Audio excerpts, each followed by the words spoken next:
Hello दोस्तों, नमस्कार। स्वागत है आपका अपने चैनल सॉल्यूशन विद संजीव में। देखिए, इस वीडियो में हम स्टेट एग्ज़ाम का जो फॉर्म फिलअप हो रहा है उसमें जो भी परेशानी हो रही है उसके रिगार्डिंग कुछ स्टूडेंट्स का डाउट्स है, उस पर बात करेंगे। बहुत सारे छात्र बार बार मैसेज कर रहे थे इन डाउट्स को लेकर, तो मैंने पूरा डाउट्स को क्लियर करने के लिए ये प्रॉपर वीडियो सबका क्वेश्चन को लिया है और इसमें आपको बारी बारी से बताएंगे कि क्या सॉल्यूशन है। आप देखिएगा और उम्मीद करते हैं जो भी साथी स्टेट एग्ज़ाम का फॉर्म फिलअप इस बार भरने वाले हैं या भर लिए हैं उनका भी डाउट क्लियर हो जाएगा इस वीडियो के माध्यम से। तो आप वीडियो को पूरा देखिए। चलिए शुरू करते हैं। अगर आप पहली बार हमारे चैनल पर आए हैं तो चैनल को सब्सक्राइब कर लीजिएगा और वीडियो अच्छा लगे तो लाइक ज़रूर कीजिएगा और अपने दोस्तों को भी शेयर कीजिएगा ताकि उन तक भी ये इन्फॉर्मेशन पहुंच जाए। तो देखिए, आपका जो स्टेट का फॉर्म फिलअप हो रहा है उसमें सबसे पहला क्वेश्चन बहुत सारे साथी पूछ रहे थे, मैसेज के थ्रू कॉल कर रहे थे कि सर बताइए डॉक्यूमेंट से रिलेटेड ये एक समस्या चल रहा है कि सर डॉक्यूमेंट्स सेल्फ अटेस्टेड करके नहीं डाले हैं, यानी कि स्व अभिप्रमाणित करके नहीं डाले हैं, तो क्या फॉर्म रिजेक्ट हो सकता है। बहुत बड़ा क्वेश्चन है और इस पर बहुत हुआ बनाया जा रहा है पूरे यूट्यूब पे।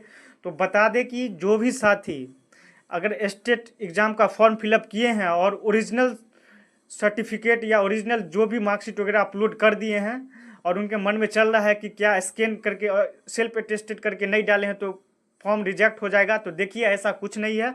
आप अगर ओरिजिनल डाले हैं तो ओरिजिनल अगर सेल्फ अटेस्टेड उस पर कर ही नहीं सकते हैं और ओरिजिनल डाले हैं तो आपका फॉर्म रिजेक्ट नहीं होगा। ये एकदम सही है। आप निश्चिंत रहिए, आप ज़रा सा भी चिंता न कीजिए। आप जो भी लोग ओरिजिनल सर्टिफिकेट डाले हैं तो सेल्फ अटेस्टेड करने की कोई ज़रूरत नहीं है, आपका वैलिड रहेगा, फॉर्म रिजेक्ट नहीं होगा। ये पूरा 100% हम श्योर होकर बोल रहे हैं क्योंकि पिछले साल हमने जो भी स्टूडेंट का भरते हुए देखा उनका एडमिट कार्ड आया है, कोई दिक्कत नहीं हुआ है। और जो सेल्फ अटेस्टेड करके डाले हैं वो भी आराम से चिंता न करें कि ओरिजिनल नहीं डाले हैं, वो सेल्फ अटेस्टेड करके तो और अच्छी बात है आप डाले हैं। और जो ओरिजिनल डाले हैं वो भी चिंता नहीं करें, और जो अभी डालने वाले हैं तो आप कोशिश करें कि सेल्फ अटेस्टेड करके स्कैन करके वैसे डालें। अगर नहीं हो रहा है तो आप ओरिजिनल ही डाल दें, कोई दिक्कत नहीं होगा। ये बराबर इशू नहीं है। आप लोग झूठ मूठ का परेशान होते हैं, बार बार मैसेज करते हैं, तो इस बात को ध्यान रखें। ये क्लियर हो गया, आपका पहला क्वेश्चन था। दूसरा कि सर बीएड में प्रोविजनल मेरे पास नहीं है, बीएड का सर्टिफिकेट भी नहीं है ओरिजिनल वाला, तो क्या मार्कशीट लगा दें इसके जगह पे। ये है बीएड में प्रोविजनल या सर्टिफिकेट की जगह मार्कशीट डाल सकते हैं, ये प्रश्न बार बार पूछा जा रहा है। तो देखिए आपके पास अभी भी समय है, जैसे 27 तारीख तक आपका फॉर्म फिलअप होगा। अगर आपके पास मौका है, अगर आपको लगता है कि हम कॉलेज या यूनिवर्सिटी से ला सकते हैं तो ले आइए प्रोविजनल सर्टिफिकेट। तो अगर नहीं ला सकते हैं तब उस कंडीशन में आपको लगता है कि हम नहीं ला पाएंगे तो आप आराम से मार्कशीट पर डाल दीजिए, कोई दिक्कत नहीं होगा। आपके पास मार्कशीट है तो डाल दीजिए, कोई दिक्कत नहीं होगा, आपका डॉक्यूमेंट है, ठीक है। तीसरा सवाल ये रहा है कि बीएड अपीयरिंग वाले फॉर्म भर सकते हैं कि नहीं। जो भी छात्र सेशन ये जो अभी जिनका कंप्लीट नहीं हुआ है, रिजल्ट नहीं आया है, क्या वो फॉर्म भर सकते हैं। तो ये देखिए आपका रिजल्ट कंप्लीट होना चाहिए। अगर क्यों यहाँ पे आपको स्कैन करके अपलोड करना है, आपको डॉक्यूमेंट अपलोड करना है, तो आपका जब तक बीएड क्लियर, वैसे भी क्वालिफिकेशन में आपका बीएड कंप्लीट होना चाहिए तभी आपको डालना है। तो ये भ्रम में नहीं रहे कि हम बीएड अपीयरिंग अभी नहीं हुआ है, हो जाएगा लास्ट में मंथ तक, क्या हम डाल सकते हैं। बिल्कुल नहीं डाल सकते हैं। जब अभी आपके 27 से पहले तक पूरा कंप्लीट हो जाता है तो तब कोई उपाय है। अगर आपका नहीं कंप्लीट हो रहा है तो आप फॉर्म नहीं डाल सकते हैं, इस बात को ध्यान रखिए। आप बार बार ये प्रश्न पूछ रहे थे, तो आपका ये पीजी अपीयरिंग हो चाहे बीएड अपीयरिंग हो, आप फॉर्म नहीं डाल सकते हैं, ठीक है। उसके बाद अगला सवाल लेते हैं।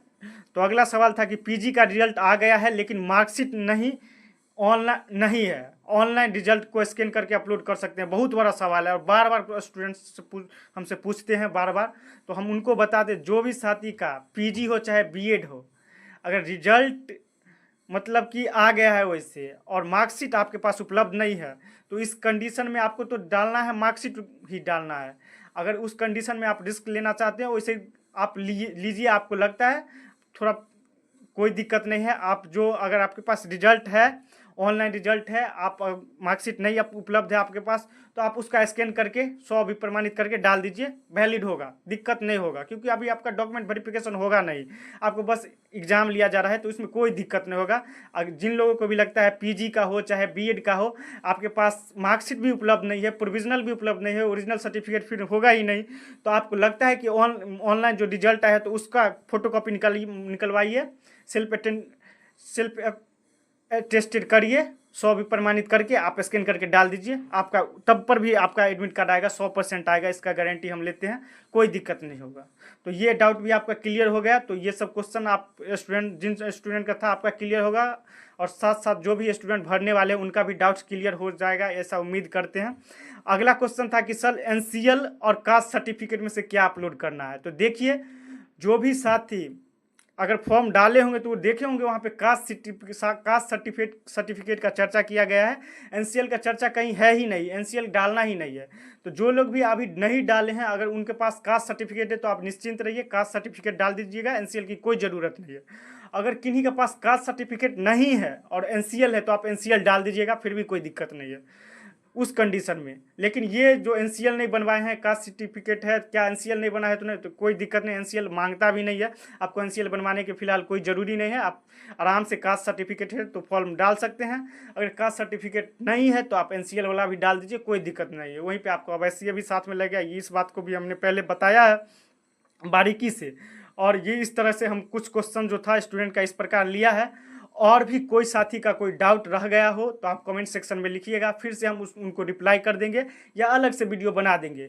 तो फिलहाल उम्मीद करते हैं कि इस वीडियो के माध्यम से आपका बहुत सारा डाउट क्लियर हुआ होगा, और एकदम हम सटीक जानकारी दिए हैं, कोई इधर उधर की बात नहीं। आपको पूरा विश्वास के साथ आप फॉर्म भरिए, और जो भर दिए हैं डॉक्यूमेंट सीधे अपलोड कर दिए हैं, जितनी बात हमने कही है एकदम ऑथेंटिक बात कही है, इसमें कोई किंतु परंतु नहीं है। तो फिलहाल के लिए इतना ही, आगे भी कोई क्वेरी होगा तो आप कमेंट सेक्शन में ज़रूर लिखिएगा। तब तक के लिए बहुत बहुत धन्यवाद।